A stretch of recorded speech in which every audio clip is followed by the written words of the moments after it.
પ્રભુ ઈસુના જીવંત અને પવિત્ર ત્રિએક નામમાં વાલા ભાઈઓ અને બહેનો, આપ સર્વને લોગોસ બાઇબલ સ્ટડી તરફથી હું પ્રેમી સલામ પાઠવું છું. આજનો દિવસ 11મી ડિસેમ્બર 2024 અને બુધવારનો આ નવો દિવસ આપણા જીવનમાં પ્રભુએ બતાવ્યો માટે પ્રભુનો ખૂબ આભાર માનીએ છીએ. પ્રભુના નામને ધન્યવાદ આપીએ છીએ. યશાયા પ્રબોધકનું પુસ્તક, તેનો 5મો અધ્યાય અને બીજી કલમ, યશાયા 5 અને 2 ત્યાં લખવામાં આવ્યું છે, તેમાં દ્રાક્ષાની ઉપજ થશે એવી આશા હું રાખતો હતો, પણ તેમાં તો જંગલી દ્રાક્ષાની ઉપજ થઈ. હવે યશાયા પ્રબોધક એક ગાયન કરે છે, જેમાં ઇસ્રાયેલી પ્રજાને તે વખતની વાસ્તવિકતા અને ઇસ્રાયેલી પ્રજાએ તે વખતે જે ભૂલો કરી હતી એનું વર્ણન કરવામાં આવ્યું છે. કે છે, મેં પ્રભુની દ્રાક્ષાવાડીમાં યહોવાએ પ્રેમભરી સંભાળ લીધી, સારી જગ્યા પસંદ કરી, એ જમીનને ખેડવામાં આવી, એ જમીનમાં પૂરું રક્ષણ પૂરું પાડ્યું, અને એ દ્રાક્ષાવાડીમાં સારા મીઠા ફળ આવશે એવી યહોવા કહે છે હું આશા રાખતો હતો, પરંતુ મારી આશા નિષ્ફળ ગઈ. હવે આપણે જૂના કરારમાં જોઈએ છીએ કે દ્રાક્ષાવાડી એ શબ્દ ઇસ્રાયેલી પ્રજાને માટે વપરાયેલો છે. યશાયા પ્રબોધકનું પુસ્તક, તેનો 2જો અધ્યાય અને 7મી કલમ. ઇસ્રાયેલ લોકો તે સૈન્યોના દેવ યહોવાની દ્રાક્ષાવાડી છે. એટલે દ્રાક્ષાવાડી શબ્દ જ્યારે વપરાય ત્યારે ઇસ્રાયેલી પ્રજાને ઉદ્દેશીને કહેવામાં આવે એ એનો અર્થ હતો. અને અહીં આગળ કહે છે, યહોવાએ બધું જ કર્યું આ દ્રાક્ષાવાડીમાં, ઇસ્રાયેલી પ્રજાને માટે બધું જ કર્યું. એમની સંભાળ લીધી, એમને મિસ્રમાંથી છોડાવ્યા, સારી જગ્યા પર લાવ્યા, સારા આશીર્વાદો આપ્યા, સારી ખેતીવાડી આપી, સારા સારા મકાન બાંધીને એ લોકો રહેવા લાગ્યા. પરંતુ એમાંથી જે મીઠા ફળ આવવા જોઈએ દ્રાક્ષાવાડીના, એ ફળ કે છે ના આવ્યા. પણ શું થયું કે છે, એમાં તો જંગલી દ્રાક્ષાની ઉપજ થઈ.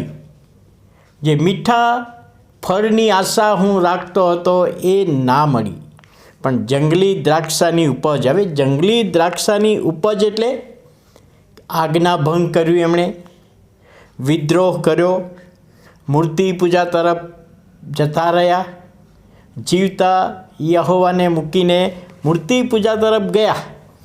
એ ફળ કે છે એ જંગલી ફળ હતા. જે ઈશ્વર આશા રાખતો કે મારી આજ્ઞા પાડશે, મારી આભાર સ્તુતિ કરશે, મારી પ્રાર્થના કરશે, મારી સેવા કરશે, એ ફળ ના મળ્યા. અને માટે લખ્યું છે 5મો અધ્યાયને બીજી કલમ કે તેમાં દ્રાક્ષાની ઉપજ થશે એવી હું આશા રાખતો હતો, પણ તેમાં તો જંગલી દ્રાક્ષાની ઉપજ થઈ. વાલા ભાઈઓ અને બહેનો, આ કલમ દ્વારા પ્રભુ આજે આપણને કહી રહ્યા છે. યશાયા પ્રબોધકે એ વખતે ઇસ્રાયેલની પ્રજાને ઉદ્દેશીને લખ્યું, પણ જીવંત પ્રભુનું વચન આજની તારીખમાં, આજના દિવસોમાં એટલું જ આપણા માટે લાગુકરણ છે.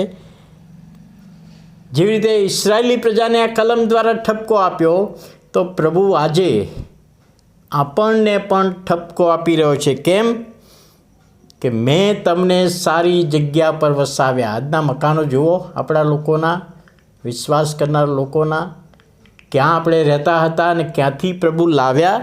સારી જગ્યા ઉપર મેં વસાવ્યા, સારી નોકરીઓ આપી, સારો આશીર્વાદ આપ્યો, અનેકવિધ આશીર્વાદ આપ્યા.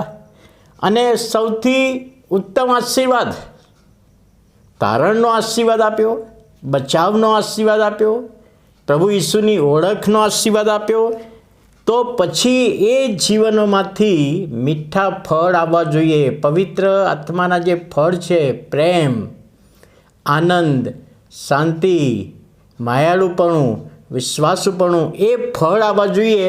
એના બદલે અપ્રેમ આવ્યો, અવિશ્વાસુપણું, ઈર્ષા, અદેખાઈ, એવા ફળ, જંગલી ફળ નીકળ્યા. એમ આજે પ્રભુ આપણને કહી રહ્યા છે.